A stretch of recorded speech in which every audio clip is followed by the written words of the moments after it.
Assalamu alaikum class, hope you all are doing well. We are going to start our chapter number 3. So in the first lecture we are going to discuss about the introduction of our chapter number 3 and some related topics about the Dobrunner triads and the Newland's law of octaves. So let's start it with the basic introduction. तो कहता है कि 1900 सदी के आगाज़ में जो सा केमिस्ट ने बहुत सी कोशिशें करना शुरू कर दी कि एलिमेंट्स को किसी एक सिस्टमेटिक ऑर्डर में अरेंज किया जाए।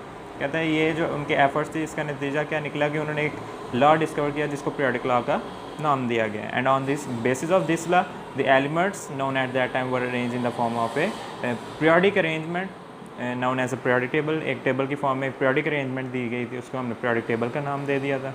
कहता है और इसका सबसे एक मेन फीचर ये था कि वो उन एलिमेंट्स की भी प्रॉपर्टीज़ को प्रेडिक्ट करता था जो उस वक्त तक अभी डिस्कवर नहीं थे हुए। और इन्हीं पीरियड्स पीरियोडिक टेबल के अंदर जो सा पीरियड्स में और ग्रुप्स में एलिमेंट्स को अरेंज किया गया। ठीक है, वर्टिकल और हॉरिजॉन्टल अरेंजमेंट दी गई। तो हमारा फर्स्ट टॉपिक है डोब्रुनर ट्रायड्स। तो एक जर्मन केमिस्ट था जिसका नाम डोब्रुनर था, जिसकी आपको स्लाइड में तस्वीर भी दिखाई गई है। तो इस जर्मन केमिस्ट ने क्या किया, कहता है कि इसने तीन एलिमेंट्स की ग्रुपिंग करना शुरू की, तीन एलिमेंट्स को अरेंज करना शुरू किया और उसने उनको जो सा ट्रायड्स का नाम दिया। और उसका कहना था कि ये अरेंजमेंट वो इस बुनियाद पे दे रहा है क्योंकि इनके जो एटॉमिक मैसेज है वो आपस में एक दूसरे से इंटरलिंक्ड है। तो उसने जो सा ग्रुप्स जो बनाया उसमें उसका कहना था कि जो मिडल या सेंट्रल एलिमेंट होता है, यानी वो जो 3 का ग्रुप था उसमें जो मिडल या सेंट्रल एलिमेंट होगा वो फर्स्ट और थर्ड वाला जो एलिमेंट है उसके अगर हम एटॉमिक मास की एवरेज लें तो हमारे पास जो सा मिडल एलिमेंट की एटॉमिक मास आ जाती है। तो इस लिहाज से उसने जो सा 3 ग्रुपिंग करके उसने ट्रायड्स बनाए और इस तरीके से एलिमेंट्स को अरेंज करना शुरू किया। अब इस चीज़ को हम कुछ इंस्टेंसेस से क्लियर करना शुरू करते हैं। तो ये आपके सामने जो स्लाइड शो की गई है इसमें आप देखें लिथियम, सोडियम और पोटाशियम ये दिया गया। तो इसमें जो लिथियम की है 6.9 जो इसका एटॉमिक मास है और इसी तरह पोटाशियम की 39.1। ठीक है, ये जो एटॉमिक मास है अगर हम इसका एवरेज लेते हैं यानी इन दोनों को प्लस करके और 2 पे डिवाइड करेंगे तो हमारे पास आंसर 23.0 आएगा।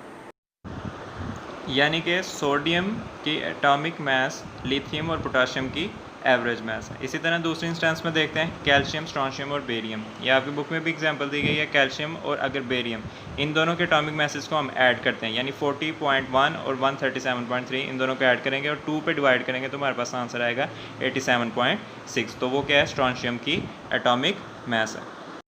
अगर हम थर्ड इंस्टेंस की बात करते हैं तो उसमें क्लोरीन, ब्रोमीन और आयोडीन। क्लोरीन की 35.5 और आयोडीन की 126.9। अगर हम इन दोनों को प्लस करें और 2 पे डिवाइड करें तो हमारे पास 79.9 आंसर आएगा। और ये जो 79.9 आंसर है ये एटॉमिक मास है किसकी, ब्रोमीन की। और ये क्या है, ये ट्रायड्स की एक बेस्ट एग्जांपल है। अब इस कॉन्सेप्ट की लिमिटेशंस की तरफ आते हैं। तो ये बहुत लिमिटेड एलिमेंट्स इस तरीके से जो सा अरेंज हो सके थे, तो ज़्यादा अरेंजमेंट ना होने की वजह से ये कॉन्सेप्ट फ्लॉप हो गया। तो नेक्स्ट टॉपिक है हमारा न्यूलैंड्स लॉ ऑफ ऑक्टेव्स। तो कैनिज़ेरो एक साइंटिस्ट था और 1860 में जो सा इसने मुख्तलिफ एटॉमिक मैसेज जो सा एलिमेंट्स की फाइंड की थी। कैनिज़ेरो को काफ़ी अवार्ड्स भी मिल चुके हैं, जैसे कॉपले मेडल मिल चुका है, इसी तरह फैराडे लेक्चरशिप प्राइज़ भी इसको मिल चुका है। ये इटली का नेशनल था और इसकी फील्ड हमेशा से केमिस्ट्री ही रही है। नेक्स्ट साइंटिस्ट की बात करते हैं न्यूलैंड। तो इसने जो उनसे एलिमेंट्स को अरेंजमेंट इसने भी करनी शुरू की 1864 में। ठीक है, और ये ब्रिटिश केमिस्ट था और इसने एक लॉ की फॉर्म में इनकी अरेंजमेंट दी और उसको लॉ ऑफ ऑक्टेव्स का नाम दिया गया। इसने एलिमेंट्स को उनके बढ़ते हुए एटॉमिक मास की बुनियाद पे अरेंज किया। ठीक है, और उसका ये कहना था कि हर जो 8वां एलिमेंट है उसकी प्रॉपर्टीज़ फर्स्ट वाले एलिमेंट से मिलती है, यानी कि उसकी जो 8th एलिमेंट है उसकी फर्स्ट एलिमेंट्स की जो केमिकल प्रॉपर्टीज़ है उससे रेपिटेशन होती ही नज़र आ रही थी। कहता है उसने जो सा इसी लिहाज से जो सा एटॉमिक मास की बुनियाद पे उसने बढ़ते हुए एटॉमिक मास की बुनियाद पे अरेंजमेंट की और 8वें एलिमेंट की प्रॉपर्टीज़ पहले एलिमेंट से मिलती थी, इसलिए 8वें एलिमेंट को उसने पहले एलिमेंट के नीचे रखा। और बाद में उसने इसको म्यूज़िकल नोट से भी कंपेयर किया, जिस तरह सारे गामा पा, इसी तरह जिस तरह ये ऊपर लिखा भी हुआ है। ठीक है, डो रे मी फा वगैरह।